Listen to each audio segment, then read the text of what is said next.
Yo, what's up, everybody? It's your boy Nard from the Nard Report. Back today with another episode. This is episode 59 of the Nard Report. It is a pleasure to be here. If you are new to the Nard Report, welcome. Make sure you like, comment, and subscribe on all of my YouTube content. Don't forget to subscribe and click that bell to make sure y'all get all the notifications and when I post stuff and when I go live on YouTube for my new episodes. And don't forget to follow me on the Instagram and TikTok at _NAR_report. All right. And in today's episode, I'll recapping a lot of things. I'm gonna talk about the college football championship game from last night. We had a go on between Indiana and Miami. We got the NFL divisional round out the way. I'm here to recap these games and give y'all a NFC and AFC championship preview and tell y'all who I think is going to win. All right. Let's get this baby started. Starting off with the college football playoffs, we got Indiana defeating Miami 27-21 in Miami. What a game. I picked Miami to win, but Indiana got the job done. Indiana was just a better team. Fernando Mendoza played a hell of a game. 16 for 27 on his completion attempts, threw for 186 yards, 0 touchdowns, 0 interceptions. But hey, he didn't throw a touchdown, but he got his team down the field to win the game. That's all that matters for Mendoza. He played a hell of a game. Offensively for Indiana played well. They played well defensively, got the game-winning interception to win the championship. Shout out to Indiana's defense.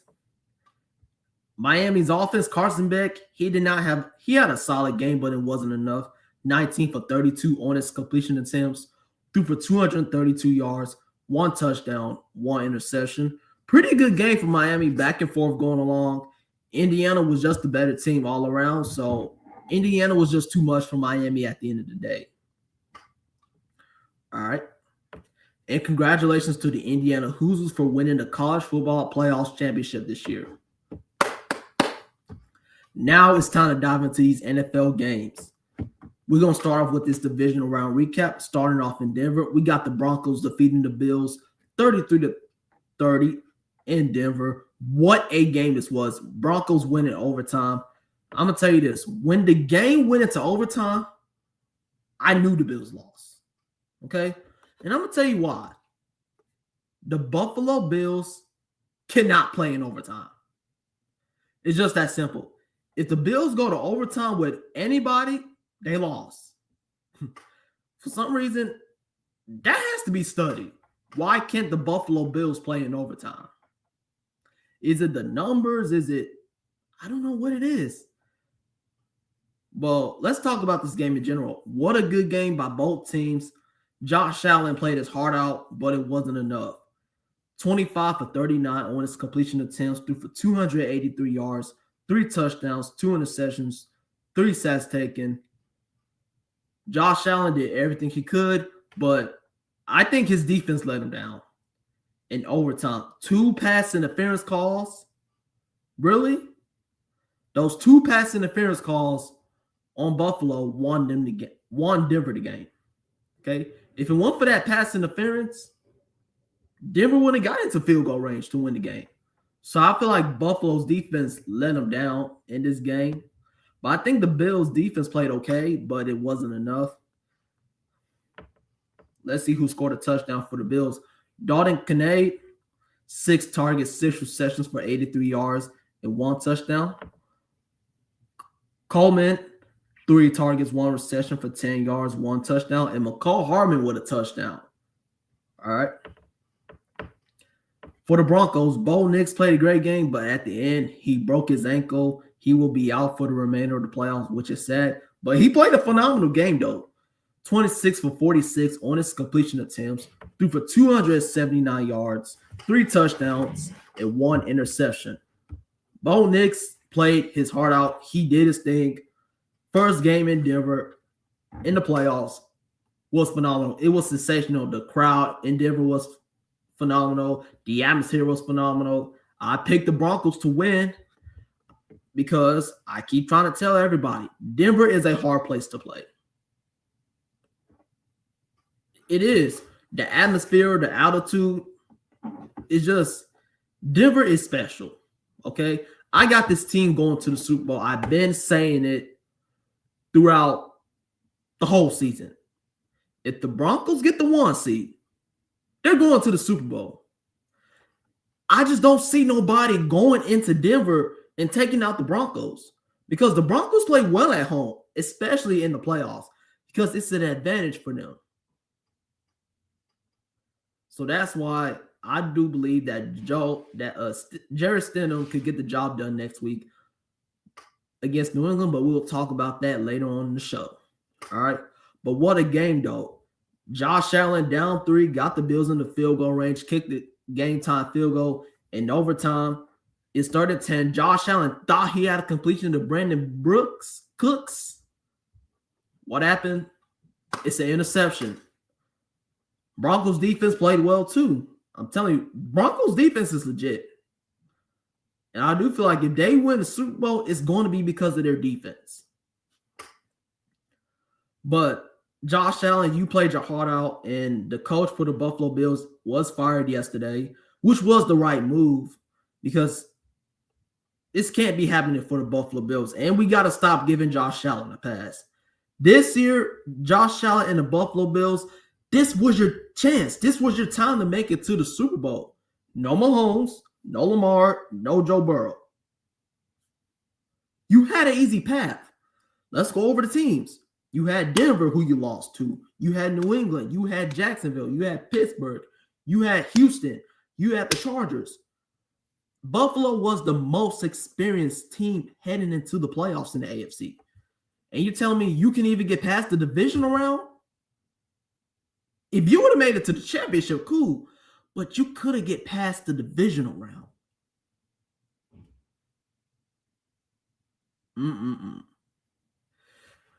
Man, I think this Super Bowl window is starting to close for the Buffalo Bills because next year, though, it's going to be even harder because Lamar's going to be back. Mahomes is definitely going to be back. The AFC is going to be stronger than ever. So you had your chance, Buffalo. You had your chance. And if you ask me, do you think the Super Bowl window is closed? Yes, it is. I just don't know when they're going to make it to a Super Bowl. I want them to. I love Buffalo. I love Josh Allen. I would love to see him get it done because Josh Allen is my favorite quarterback. But when? When are they going to get over the hump? It's like once the game went into overtime, it's a loss. I just knew it. If they would have went for the win, that would have been better. But I said, you can't go to overtime with the Broncos. You just can't. And that's it. Broncos win 33-30, advance to the AFC Championship, and have a home game on Sunday. Next game, we go to Seattle with the Seahawks dominating the 49ers. Seahawks blow out the 49ers 41-6. I ain't really going to talk about this game that much. Sam Darnold in his first playoff game with the Seahawks didn't even have to do a lot. On the first play of the game, Rashid Shaheed scores the kickoff return for the touchdown. The crowd is going crazy. Sam Darnold played a pretty good game. 12 for 17 on his completion attempts, threw for 124 yards, 1 touchdown, and 0 interceptions. Kenneth Walker. This was the Kenneth Walker show. 19 carries, 116 yards, 3 touchdowns. He had a night. Kenneth Walker was the Seahawks offense. There was no way of slowing him down. The receivers didn't have to do much. JSN didn't have to do much. Cooper Kupp, he didn't have to do much. They relied on their offense through Kenneth Walker, and he did the job. The defense for the Seahawks played amazingly. All right. Seattle just came in here and dominated the 49ers. And that's it. Seattle Seahawks win 41-6 against the San Francisco 49ers. They will be advancing to the NFC Championship game. Next game, we got the Houston Texans and the New England Patriots. Patriots win 28-16. CJ Stroud played a horrible game. He did not play well. 20 for 47 on his completion attempts, threw for 217 yards. 212 yards, my bad. 1 touchdown, 4 interceptions. I'm telling you, I had a feeling the Texans got to rely on their offense somehow. Okay? They got to, because don't get it twisted. The Houston Texans have the Super Bowl defense. I picked the Texans to win because I thought their defense was going to get the job done. But unfortunately, though, the Texans thought they were playing the Steelers. No, you were playing the Patriots, a different team. The defense for the Texans did not play well. The offense didn't play well at all. No Nico Collins made a huge difference for CJ Stroud without his number one go-to guy. So I feel like if he had Nico Collins, this game would have been way different. But still, though, Texans, you got to fix your offense. I believe in you. If the Houston Texans could get their offense together, they're a Super Bowl team. It's just that simple. I'm going to say it right now. The Houston Texans are an offense away from going to the Super Bowl. They are. And I can tell you how they can fix their offense. 1, get a better offensive line. 2, give CJ Stroud more weapons, okay? Because Nico Collins and Tank Dale are cool, but if they go down, you need a receiver that you can rely on. All right? But dang, I really wanted CJ Stroud to go to his first ever AFC Championship game, but the Texans' AFC Championship appearance will have to wait for another year. And for Drake May, who's having an MVP caliber season, played well, 16 for 27 on his completion attempts, threw for 179 yards, 3 touchdowns and 1 interception. Drake May played a great game. He played well offensively. The defense for New England played well, getting after CJ Stroud, forcing CJ to turn the ball over. I love what he did. I love what the Patriots defense did to CJ Stroud. I love what Drake May did. The offense played well. Stephon Diggs with a touchdown. Douglas with a touchdown. Kevin Boutte with a touchdown. New England just played a hell of a game. And they deserve to win that game. And they will be going to the AFC Championship to face the Denver Broncos. And that's it. Patriots win 28-16. Last but not least, what a thriller in Chicago. What a thriller in Chicago. We got the Rams beating the Bears 20-17 in Chi-Town. What a game in overtime. Matthew Stafford, he had an okay game, but Matthew Stafford cannot play like that against the Seahawks. Okay? If Matthew Stafford wants to win, you got to play like the MVP Stafford. I'm going to say this right now. Matthew Stafford played poorly this game. All right. 20 for 42 on his completion attempts, threw for 258 yards, 0 touchdowns, 0 interceptions. Kyrie Williams, 21 carries for 87 yards and 2 touchdowns. Their Rams offense didn't even look great out there. It was okay, but I think the Rams won this game because of their defense.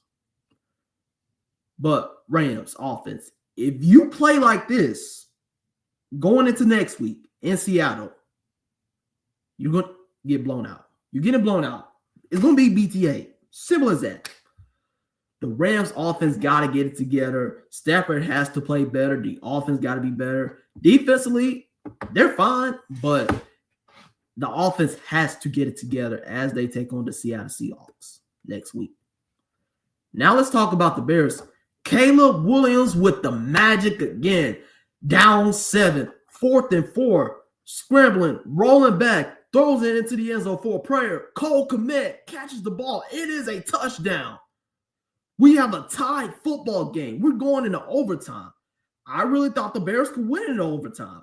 Caleb Williams got the ball. He throws an interception, lost the game.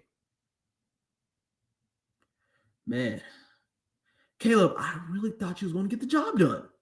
I really wanted y'all to win. But man, it is what it is. Caleb Williams did not play a great game as well, too. To be real with you, the quarterback play from both of these teams were pure awful. Caleb Williams, 23 for 42 on his completion attempts, threw for 257 yards, 2 touchdowns, and 3 interceptions. This was more of a defensive game than it was an offensive game because the quarterback play wasn't there. There was no type of offensive scheme, but the defensive scheme for both teams were phenomenally well. But, yeah, we didn't really see much from the offense for both teams. But on the Bears offense. Shout out to DJ Moore and Cole Kmet with getting a touchdown, especially Cole Kmet to tie the game. Listen, when the Bears scored a touchdown, came back and sent it to overtime, I thought they was going to win the game. I said, these are the comeback Bears. Chicago's a second half team. But Caleb Williams, Rams get the ball first. You get the ball back. You're down. I mean, not you're down. You're tied. You're going down the field. You're dropping the ball very well, too. If you did not throw that interception, you would have won you the game. Because all you needed was a field goal. But the Chicago Bears will be back next season, though. Chicago, keep your heads up. Caleb Williams, first time in the playoffs. He played well. Okay, under Coach Ben Johnson, this Bears team will be back next season. Watch out for the Chicago Bears. This team could get the number 1 seed next season. All right, but they got some stuff they need to work on this all season. But I do believe this team will be back, and that's it. Rams win 20-17. Now it's time for championship weekend. All right. The championship is here for the AFC and the NFC. For the AFC championship game, we got the New England Patriots taking on the Denver Broncos. It's going to be a good game. Rematch from 2015. This giving Tom Brady versus Peyton Manning vibes. Bo Nix, hurt. Jerry Stidham will be playing. Drake May going in there having an MVP season. Has a chance to take this team to the Super Bowl since 2018, last time they won it. Man, I feel like nobody's going to be this hyped for this game because Bo Nix got hurt. But I'm going to watch this game, though. I'm hyped for this game. A lot of people aren't. But I'm hyped for this game, too, because you got a backup quarterback in Jerry Stidham going against a quarterback in Drake May who's playing like an MVP in Denver. It's going to feel like this feels like 2015 all over again. All right, when these two teams met in the AFC Championship game and the Broncos wanted to go to the Super Bowl. I'm going to tell you something. Jerry Stidham got to be ready, okay? You got to be ready because New England's defense is good. Make sure you read the defense. You throw the ball very well. You're comfortable in the pocket because I believe in you, Jared. I believe you can get the job done at home against the New England Patriots. Don't get me twisted. I do feel like this Denver Broncos defense is going to do some damage to the Patriots offense. I do feel like this underrated pass rush for Denver will get out to Drake May. I think Pastor Tan's going to get an interception. The defense in Mile High is just different over there. All right. But I do believe this is going to be a great game. It's kind of going to be like Buffalo or Denver or that Rams and Bears game. I'm going to go with the Denver Broncos to win this game, to go to the Super Bowl. You heard me. I got the Denver Broncos defeating the New England Patriots in Denver. I'm going to say Denver wins by game-winning field goal. All right. Then we go to the NFC Championship game. We got the Los Angeles Rams and the Seattle Seahawks. Woo! This is about to be a movie. Rams Seahawks. Game of the championship. This is about to be absolute cinema. This is the third time these two teams played each other this year. They played twice because, they're in the same division. The third time they were playing each other in Seattle. Last time these two teams met, absolute cinema, game of the year. Will we get that in store again? I believe so. Matthew Stafford playing like MVP, going up against Sam Darnold. And I just want to say this about Sam Darnold real quick. He's an MVP caliber quarterback. I don't care what y'all say. Sam Darnold does not get this much appreciation as much as Drake May, Stafford, Josh Allen. He should be in those type of conversations. All right. Because Sam Darnold is an MVP caliber quarterback, though. So let's talk about this game a little bit. I'm excited. Matthew Stafford and the Rams, you cannot go into this game on the offensive side of the ball and play like how you did against Chicago. Because if you do, it's not going to end well. Simple as that. Defensively for the Rams, the only thing you got to be concerned about is JSN because that dude is a dog. If you get after Matthew Stafford, Sam Darnold, that's great. All right. So I do feel like this defense for the Rams is going to get after Sam Darnold. But the question is, will they be able to slow down JSN? That's going to be the tough task. And Cooper Kupp is going up against his former team. So this is going to be a movie now because Cooper Kupp knows how the Los Angeles Rams play. So he can tell the defense, hey, this is what you need to do, all right? Make sure you cannot leave Puka open. You got to watch out for Devontae. He knows this team well. So there's going to be a lot of film studying on this game right here. But otherwise, though, give me the Seattle Seahawks to win at home against the Los Angeles Rams by a field goal. So in the Super Bowl, I got the Denver Broncos and the Seattle Seahawks. And that concludes today's show of the Now Report. Thank you for everybody that joined. I appreciate all the love and support you have given me here on the YouTube, Instagram, and TikTok. And speaking of my social media platforms, don't forget to follow the Instagram and TikTok at _now_report. If you are new to the YouTube, make sure you like, comment, and subscribe. Click that bell to make sure y'all get all the notifications on when I go live and when I post stuff. I'll see you next week to talk about these championship games. Have a good rest of your week. Nard out.